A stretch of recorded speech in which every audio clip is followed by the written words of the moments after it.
So good morning all of you. आज मैं आपको माइक्रोसॉफ्ट वर्ड के बारे में बताने जा रही हूँ। पहले माइक्रोसॉफ्ट वर्ड होता क्या है। माइक्रोसॉफ्ट वर्ड एक एप्लीकेशन सॉफ्टवेयर है जिसमें हम क्रिएट, एडिट और सेव करते हैं अपने डॉक्यूमेंट्स को।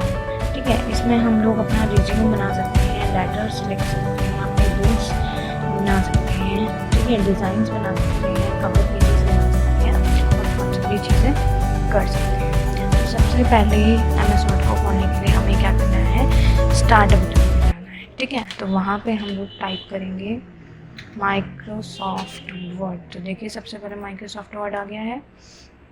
ठीक है, तो दूसरा तरीका हमारे पास होता है, आपको कीबोर्ड में विंडो प्रेस करना है और उसके साथ R प्रेस करना है। तो आपके सामने एक स्क्रीन ओपन होगी जहाँ पे आपको लिखना है विन वर्ड।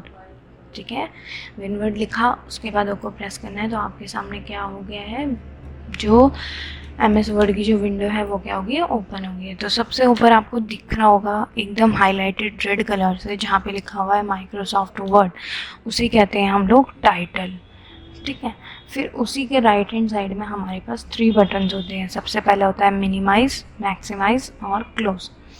मिनिमाइज बटन जो विंडो है हमारी MS वर्ड की, उसको मिनिमाइज़ करने के काम आता है। जैसे कि अभी मुझे थोड़ा ब्रेक चाहिए और मैं चाहती हूँ कि मैं इसे अभी बंद करके रखूँ, लेकिन जो मैं काम कर रही हूँ वो वहाँ पे शो हो। तो मैं क्या करूँगी, मिनिमाइज़ में जाऊँगी और देखिए ये जो ब्लैक कलर की स्ट्रिप है जहाँ पे ये सब आ रहे हैं, इन्हें बोलते हैं टास्क बार, जहाँ पे हमारा वर्ड सेव हो गया। तो मैं वापस क्लोज करके उस पेज को ओपन कर सकती हूँ। फिर आता है मैक्सिमाइज़, जिसमें हम लोग अपनी वर्ड की जो विंडो है उसे मैक्सिमाइज़ कर सकते हैं। ठीक है, छोटा या फिर बड़ा कर सकते हैं, हम इसे मूव कर सकते हैं एक से दूसरी जगह में। ठीक है, फिर आता है मेरे पास क्लोज बटन, जो हमारे वर्ड को क्या कर देता है, क्लोज कर देता है।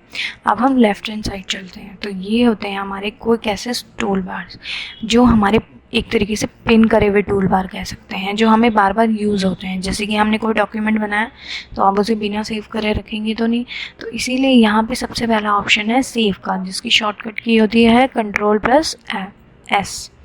ठीक है, अब मुझे अपना डॉक्यूमेंट सेव करना है, मैं यहाँ पे डिस्क में जाके सेव कर देती हूँ इसे प्रियो नेम से। ठीक है, और एंटर प्रेस किया तो यहाँ पे देखिए क्या नेम शो हो गया है, प्रियो नेम शो हो गया है माइक्रोसॉफ्ट वर्ड। तो इसका मतलब ये नेम जो है इस नेम से क्या हो गई है, सेव हो गई है। उसके बाद आता है हमारे पास अंडू, जिसकी शॉर्टकट की होती है Ctrl+Z। अब मैं सबसे पहले यहाँ पे कुछ टाइप करती हूँ, HCI, मैंने HCI टाइप किया है। अब मैं चाहती हूँ कि ये वापस ब्लैंक पेज हो जाए, तो मैं यहाँ पे अंडो में जाके इसे ब्लैंक कर सकती हूँ। उसी के बगल में होता है रीडो। अब मैं चाहती हूँ वापस से HCI आ जाए, तो मैं या तो Ctrl+Z करूँगी या रीडो में क्लिक करके उसे वापस ला सकती हूँ। उसी के बगल में आपको दिख रहा होगा ब्लैक कलर का, इसे बोलते हैं क्विक एक्सेस टूल बार। अब मैं चाहती हूँ कि यहाँ पे और टूल्स आएँ जिन्हें मैं यूज़ कर सकती हूँ। जैसे मैं चाहती हूँ न्यू का आ जाए, तो यहाँ पे देखिए न्यू का ऑप्शन आ गया है। मैं चाहती हूँ ओपन आ जाए, तो यहाँ पे ओपन आ गया। अब मैं चाहती हूँ ये हट जाए, तो मैं इन्हें वापस जाके क्या कर सकती हूँ, अनटिक कर सकती हूँ। अब ऊपर टाइटल बार मैंने आपको बताया, उसी के जस्ट नीचे आपको ये वाइट कलर की स्ट्रिप दिखाई दे रही होगी, जहाँ पे home, insert, page layout, reference, mailing, review और व्यू दिखाई दे रहा है। इसे हम कहते हैं मेन्यू बार। क्या कहते हैं, मेन्यू बार, जहाँ पे हमें मेन्यू दे रखा है जिसके बारे में हम पढ़ेंगे। तो सबसे पहले है होम, उसी के नीचे उसके कुछ बहुत सारे आ रहे हैं, तो इन्हें बोलते हैं रिबन्स। क्या बोलते हैं, रिबन्स बोलते हैं। जिसमें सबसे पहला आता है हमारा क्लिपबोर्ड, दूसरा है फॉन्ट, फिर आता है हमारा पैराग्राफ, हम कैसे कर सकते हैं, फिर क्या स्टाइल दे सकते हैं, और एडिटिंग। ठीक है, तो आज मैं आपको होम टैब के ऑप्शन समझाने जा रही हूँ। सबसे पहले कलर की स्क्रीन दिखाई दे रही है, इसे कहते हैं पेज, वाइट कलर का दिख रहा है, ये है हमारा पेज। और ये जो ब्लिंकिंग करता हुआ हमें दिखाई दे रहा है, ये हमारा होता है कर्सर। और जो ये गोल गोल घूम रहा है, आई टाइप का दिख रहा है, इसे बोलते हैं पॉइंटर। ठीक है, उसी के ऊपर हमारे पास क्या आ रहा है, यहाँ पे एक स्केल, जैसे हमारे पास स्केल होता है उसी तरीके से हमें वर्टिकली और हॉरिजॉन्टली दिख रहा है। ठीक है, तो ये हमारा होता है रूलर। क्या होता है, रूलर, जो हमारे पेज का जो साइज़ है उसे बताता है। अब मैंने यहाँ पे इस तरफ आ गया, मुझे पेज कम करना है तो मैं इसे ले जा सकती हूँ। तो पेज का जो साइज़ है हम अपने हिसाब से सेट कर सकते हैं, दोनों साइड से लेंथ और ब्रेथ दोनों अपने हिसाब से कर सकते हैं। उसी के साइड में हमारे पास क्या आता है, स्क्रॉल बार। क्या आता है, स्क्रॉल बार, इसे कहते हैं स्क्रॉल बार, जो हम स्क्रॉल कर सकते हैं अगर मुझे नीचे का कुछ देखना है। अभी तो फ़िलहाल मैंने कुछ नहीं लिखा है, ब्लैंक है, तो हम इससे देख सकते हैं। ये भी दोनों होते हैं, हॉरिजॉन्टली और वर्टिकली। अब अगर आपको इस साइड का देखना है, अभी तो पेज छोटा है इसीलिए वो शो नहीं होगा, ठीक है। तो फिर अब हम ऊपर आ जाते हैं। सबसे पहले मैं एक वर्ड को ना टाइप कर देती हूँ, HCI, हिंदुस्तान कंप्यूटर इंस्टीट्यूशन, ठीक है। मैंने ये टाइप किया है, तो यहाँ पे मैंने हिंदुस्तान कंप्यूटर इंस्टीट्यूशन टाइप किया है। अब मैं चाहती हूँ कि मैं इसे कॉपी पेस्ट करूँ या फिर कट करूँ। तो सबसे पहले मैं आपको कॉपी और कट में अंतर बताती हूँ। कट क्या होता है, हमारी चीज़ को कट कर देता है। इसकी शॉर्टकट की होती है Ctrl+X, और कॉपी की शॉर्टकट की होती है Ctrl+C। तो कॉपी में देखो जो हमारा वर्ड है वो गायब हो गया है, पेस्ट करेंगे तो अब पेस्ट हो गया है, ठीक है। फिर मैं अब चाहती हूँ इसे ये यहीं पे रहे और एक और बार आ जाए, तो मैं इसे कॉपी करूँगी, फिर इसे क्या करूँगी, एंटर प्रेस किया। अब मैं चाहती हूँ ये पेस्ट हो जाए, मैंने पेस्ट दबाया तो देखो कितनी बार आ गया, 2 बार आ गया। तो कट में क्या होता है, हमारी चीज़ क्या हो जाती है, कट हो जाती है। कॉपी में वही चीज़ हम दोबारा से कर सकते हैं, कॉपी हो जाती है, ठीक है। अब मैंने यहाँ पे HCI का जो कलर है वो क्या कर दिया है, ब्लू कलर कर दिया है, ठीक है। ये ब्लू कलर का रखा है। अब मैं चाहती हूँ यही चीज़ हिंदुस्तान कंप्यूटर इंस्टीट्यूट में आ जाए, ठीक है। तो मैंने यहाँ पे किया, मैंने यहाँ पे हिंदुस्तान कंप्यूटर इंस्टीट्यूशन में क्या करा, क्लिक किया, यहाँ पे क्लिक किया। तो देखो यहाँ पे ये कलर क्या हो गया है, वही सेम कलर हो गया। तो फॉर्मेट पेंटर में आप क्या कर सकते हो, जो कलर है वो आप दूसरे वर्ड में भी ला सकते हो। अब आता है फ़ॉन्ट। हमारा जो ये फ़ॉन्ट लिखा हुआ है इसके बारे में हम यहाँ पे कैसे एडिट कर सकते हैं वो बताऊँगी। तो सबसे पहले मैंने इसको सेलेक्ट किया। मैं चाहती हूँ इसका फ़ॉन्ट जो है वो दूसरे स्टाइल में है, जैसे मुझे ऐसे ये स्टाइल दिख रहे हैं आपको, ऐसे स्टाइल में आ जाए, ठीक है। अब मैं चाहती हूँ मैं इसका साइज़ इंक्रीज़ करूँ। तो सबसे छोटा साइज़ यहाँ पे 8 है और सबसे बड़ा 72 है, ठीक है।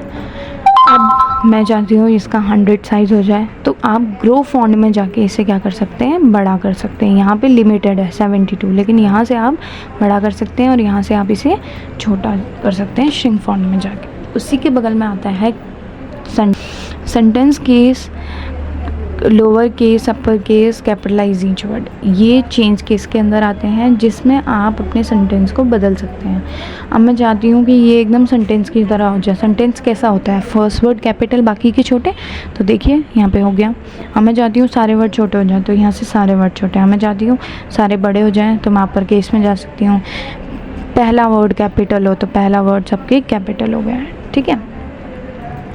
फिर है, अब मैं चाहती हूँ कि मैंने इसमें जितनी भी फॉर्मेटिंग की है वो सब हट जाए। तो क्लियर फॉर्मेटिंग में जाके आप इसे कर सकते हैं। तो देखो यहाँ पे मैंने सेलेक्ट किया था, इसकी हट गई, इसकी अभी भी वैसे ही है। फिर आता है बोर्ड। अब मैं चाहती हूँ कि जो ये है लिखा हुआ मैंने, ये बोर्ड हो जाए। तो इसकी शॉर्टकट की होती है Ctrl+B। तो बोर्ड में जाके ये देखिए थोड़ा सा बोर्ड हो गया है। अगर आप इसे हटाना चाहते हैं वापस हटा सकते हैं, ठीक है। फिर अब मैं चाहती हूँ ये इटैलिक हो जाए, तो इसकी शॉर्टकट की होती है Ctrl+I। आप यहाँ पे क्लिक करके इसे कर सकते हैं। अगर हटाना है तो वापस इसी पे प्रेस करके हटा सकते हैं। अंडरलाइन की शॉर्टकट की होती है Ctrl+U। आप चाहते हैं इनके नीचे अंडरलाइन आ जाए तो अंडरलाइन आ गए। अब आप चाहते हैं कि दूसरे स्टाइल में आए तो आप यहाँ से स्टाइल्स ले सकते हैं। ज़्यादा और स्टाइल चाहिए तो आप यहाँ से ले सकते हैं, ठीक है। और या फिर आपको कलर्स चाहिए तो आप यहाँ से क्या कर सकते हैं, कलर्स ले सकते हैं, ठीक है। देखिए हिंदुस्तान कंप्यूटर के नीचे क्या आ गई, लाइन आ गई है, वो भी ब्लू कलर में। फिर लिखा HO2। तो यहाँ पे ये गलत हो गया है। मैं चाहती हूँ कि यही चीज़ मेरी शो हो और मैं इसे सही करके भी लिखूँ। तो यहाँ पे हम जाके इसे कट शो कर सकते हैं। अब मैं इसे नीचे सही लिखूँगी H2O, ठीक है। H2O लिखा मैंने यहाँ पे। अब यहाँ पे मैं आपको 2 ऑप्शन एक साथ बता रही हूँ, ठीक है। यहाँ पे देखिए मैंने क्या करा, इस 2 को मैं चाहती हूँ कि नीचे है हमारा H2 कैसे होता है, 2 नीचे होता है ना, तो मैं इस सब्सक्रिप्ट में जाके इसे क्या कर सकती हूँ, नीचे कर सकती हूँ। अब अगला 4 लिखा है मैंने, तो 4 की पावर 4 लिखना चाह रही हूँ। ये तो 44 हो गया, तो मैं क्या करूँगी, पहले इस 4 को सेलेक्ट करूँगी, सुपर सब्सक्रिप्ट में जाके इसको चेंज कर दूँगी। तो ये देखिए 4 की पावर 4 हो गया। और यहाँ पे HO2 लिखा था, मैंने गलत लिखा था, तो मैं स्ट्राइक थ्रो से यहाँ पे लाइन ला सकती हूँ। और नीचे सही ऑप्शन मैंने लिखा है H2O। इसी के बगल में आता है, मुझे अब चाहिए कि मैं फ़ोन में ग्लो लेके आऊँ, तो मैं यहाँ से जाके टेक्स्ट में अलग अलग तरह से क्या ला सकती हूँ, ग्लो। शेडो चाहिए तो यहाँ से शेडो ला सकते हैं, रिफ्लेक्शन चाहिए तो यहाँ से रिफ्लेक्शन ला सकते हैं, ग्लो चाहिए तो ग्लो से मैं ये लेती हूँ। तो आप यहाँ पे देखिए इसमें एकदम ग्लो आ गया है, ठीक है। अब मुझे ये वर्ड जो है हाईलाइट करना है, तो मैं यहाँ हाईलाइटर में जाके इसे हाईलाइट कर सकती हूँ। अगर आपको इसको करना है हाईलाइट सबसे पहले, ठीक है, हट जाएगा। फिर अब मैं चाहती हूँ कि इसके फ़ॉन्ट का कलर क्या हो जाए, चेंज हो जाए, तो मैं यहाँ से इसके फ़ॉन्ट का कलर को क्या कर सकती हूँ, चेंज कर सकती हूँ। अब मैं यहाँ से डायरेक्ट पैराग्राफ ला सकते हैं, तो इसका फॉर्मूला है RAND bracket open bracket close enter. तो यहाँ पे हमारे पास क्या आ गया है, ये आ गया है। अब यहाँ पे थोड़ा ग्लो आ रहा है, तो मैं इस ग्लो को हटाना चाहती हूँ, तो क्लियर फॉर्मेटिंग में जाके इसका फॉर्मेट जो है हटा सकती हूँ, ठीक है।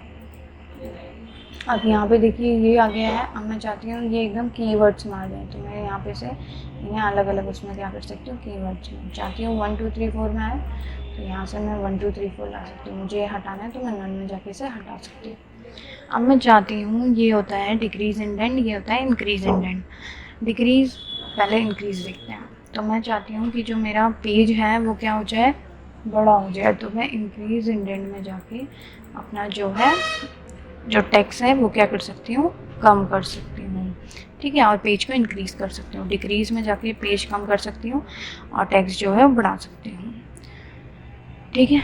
फिर आता हम इंक्रीजिंग और डिक्रीजिंग ऑर्डर में, तो मैं यहाँ पे एक नेम टाइप करती हूँ, अंशिका, पूजा, बबीता, ठीक है। तो मैंने 3 नेम्स लिखा है। तो देखो ये अभी कैसे हैं, आगे पीछे हो रखे हैं। मैं चाहती हूँ ये एकदम असेंडिंग में आ जाए, तो मैं यहाँ पे असेंडिंग में क्लिक करूँगी, ओके, ठीक है। फिर उसी के बाद अब ये मैं चाहती हूँ डिसेंडिंग में आ जाए, तो मैं ये डिसेंडिंग में क्लिक करूँगी और ये डिसेंडिंग में आ गए, ठीक है। अब आप देखिए इस नेम पे क्या आ रहा है, एक रेड मार्क आ रहा है, तो इस रेड मार्क को हटाने के लिए आप राइट क्लिक करेंगे, इग्नोर में करेंगे, तो ये क्या हो जाएगा, इग्नोर हो जाएगा, ठीक है। इग्नोर वंस, अब देखिए हट गया है। तो आप ऐसे ही सबके नीचे करेंगे, ठीक है। फिर आता है हमारे पास, अब मैं चाहती हूँ कि जो ये मेरा टेक्स्ट है, ये पैराग्राफ है, ये सेंटर में है, तो हम अगर मुझे लेफ़्ट या लाइंस में जाके आप इसे कर सकते हैं। लेफ़्ट चाहिए तो आप लेफ़्ट साइड, सेंटर चाहिए सेंटर, राइट चाहिए राइट, और सेंटर में आप यहाँ से ला सकते हैं, ठीक है। फिर आपको चाहिए पैराग्राफ, तो आप पैराग्राफ में क्या कर सकते हैं, यहाँ से पैराग्राफ का जो साइज़ है उनका जो बीच का डिफरेंस है यहाँ से कर सकते हैं सेट। अब मैं चाहती हूँ कि मैं बैकग्राउंड में जो मेरा टेक्स्ट के बैकग्राउंड में कुछ कलर आए, तो मैं यहाँ से कलर ले सकती हूँ, ठीक है। अब अगर आपको इसे हटाना है तो आप नो कलर में जाके इसे हटा सकते हैं। अब मैं चाहती हूँ कि मेरे टेक्स्ट में क्या आ जाए, बॉर्डर आ जाए, ठीक है। तो अगर मुझे टॉप बॉर्डर चाहिए तो मैं टॉप में जाऊँगी, लेफ़्ट चाहिए लेफ़्ट में जाऊँगी, राइट चाहिए राइट में जाऊँगी, ठीक है। अगर ऑल बॉर्डर चाहिए तो ऑल में जाऊँगी, तो देखो पूरे में बॉर्डर आ गया है। और अगर मुझे बॉर्डर नहीं चाहिए तो मैं वापस यहाँ जाऊँगी और नो बॉर्डर पे क्लिक करूँगी, ठीक है। पैराग्राफ के ऑप्शन हो गए। अब हमारे पास आते हैं ऑप्शन स्टाइल। मैं यहाँ पे लिखती हूँ कंप्यूटर, मेरी हेडिंग क्या है, कंप्यूटर है। तो अगर आपको हेडिंग का स्टाइल जो है चेंज करना है, तो आप यहाँ से हेडिंग के स्टाइल को क्या कर सकते हैं, चेंजेस आप इधर से कर सकते हैं। अगर आपको कलर चाहिए तो आप यहाँ से कलर ला सकते हैं, आपको फ़ॉन्ट चाहिए तो आप यहाँ से ला सकते हैं, साइज़ आप यहाँ से इंक्रीज़ कर सकते हैं, ठीक है। अब मुझे इस पैराग्राफ में वर्ड को फाइंड करना है, इन वर्ड फाइंड आउट करना है, इन फाइंड आउट करना है। तो देखिए जहाँ जहाँ पे इन है वहाँ पे क्या हो गया, हाईलाइट हो गया है। अब मैं चाहती हूँ कि मैं वर्ड को रिप्लेस करूँ, इनकी जगह पे ए आ जाए, क्या हो जाएगा, यहाँ पे इनकी जगह पे क्या आ गया है, हर जगह पे ए आ गया है, ठीक है। जहाँ जहाँ पे इन था वहाँ देखो ए आ गया है, यहाँ पे भी ए, यहाँ ए, ठीक है। फिर लास्ट में आता है सेलेक्ट, अगर मुझे पैराग्राफ सेलेक्ट करना है तो मैं यहाँ से सिलेक्ट कर सकती हूँ। तो अब देखते हैं लास्ट। अब पेज के नीचे में हमें यहाँ पे दिखाई दे रहा है पेज 1, इसका मतलब हमारे पास पेज कितना है, 3 पेजेस निकाले हैं, जिसमें से मैं फर्स्ट पेज पे हूँ। फिर उसके बाद है वर्ड्स कितने लिखे हैं मैंने, 199, और लैंग्वेज कौन सी चल रही है, इंग्लिश चल रही है। यहाँ पे हमारा होता है जूम का, मुझे अपना जूम करना है तो मैं यहाँ से साइज़ इंक्रीज या फिर डिक्रीज़ कर सकती हूँ, ठीक है। तो जैसे आप यहाँ से अगर आपको जूम करना है, वरना आप दूसरा तरीका होता है कंट्रोल को प्रेस करके स्क्रॉल को ऊपर नीचे कर सकते हैं, ठीक है। तो आज के लिए सिर्फ इतना ही, बाकी हम कल इंसर्ट के ऑप्शंस देखेंगे। Thank you for watching and like and subscribe our channel.